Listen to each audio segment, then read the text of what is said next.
There's a woman online who does YouTube videos. She records herself sleepwalking. Okay. And it's sort of hilarious because she ends up sort of walking like a baby. She's out of control a little bit of the way she moves.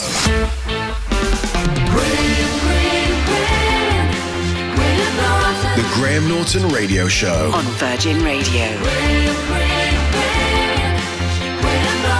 We felt it was really important that you have to have comedy in this and light moments. And I think some people watching it at first were like, I don't think this is supposed to be funny. Like, no, but it is. You can laugh in moments, and that's the intention, because, you know, it's incredibly tough material, it's sensitive material, it's emotional material, but we wanted to also, you know, bring lightness to it. And I think I felt like with the character of Lorna is that she's someone that was...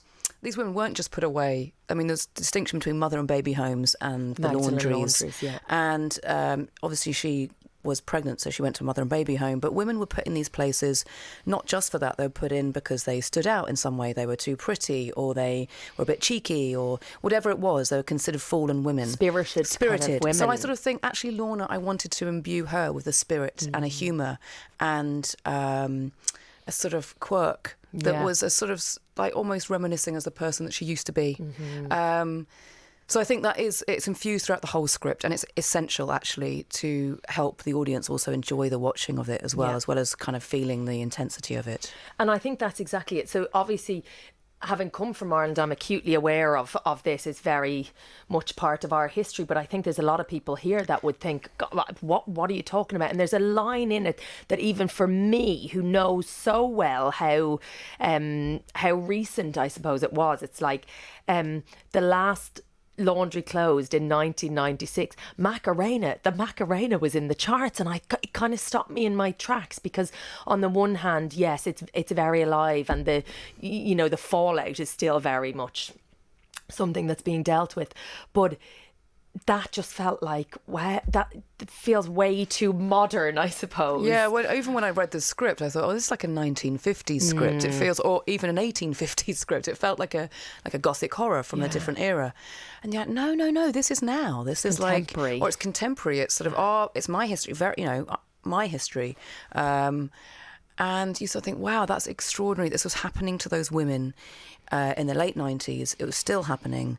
And so those survivors are still out there now, and it's very recent experience, and, you know, for everyone involved and the community involved too. So yeah, it feels like a long time ago, but no, this stuff was happening just around the corner. You know? And I think the comedy, because again, it's like, that's actually, sometimes it's too hard to immerse yourself in that world, and the comedy for me certainly, you know, lifted it. I was like, oh, I'm here. It didn't feel like a documentary that was just too brutal, because I mean, if you're unaware of the history, it may be quite easy to suspend, you know, belief and kind of imagine, oh, this could be fictional. Yeah, and there's also there's a crime thriller thread to it as well. So there's a sort of plot that drives it through. Yeah. And as the plot goes on, you'll see it reveals more and more of the history of this scandal, to be honest.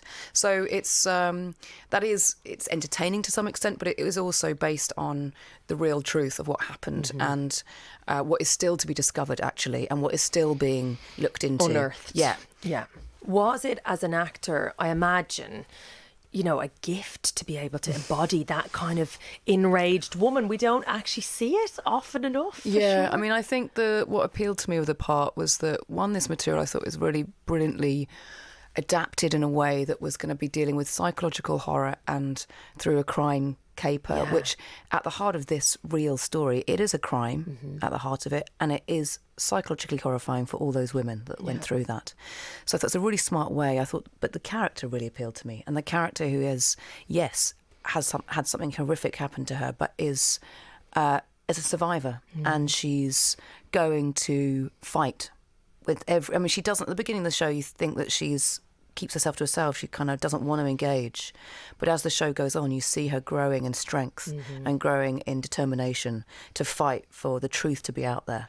And even as you mentioned, her subconscious, there's a moment in that first episode where you see the light. So it is when she's asleep, she's more alive than she is when she's awake in a way. And, you know, it's so exciting. I mean, to see you and then, like, almost like you've gone from this kind of little shell into this slightly demonic but wonderfully. You know where I found that? I was looking at. I thought, oh, you know, the typical sort of sleepwalking scene would be me, sort of very zombie-like, slow. Yeah. And I thought, actually, what?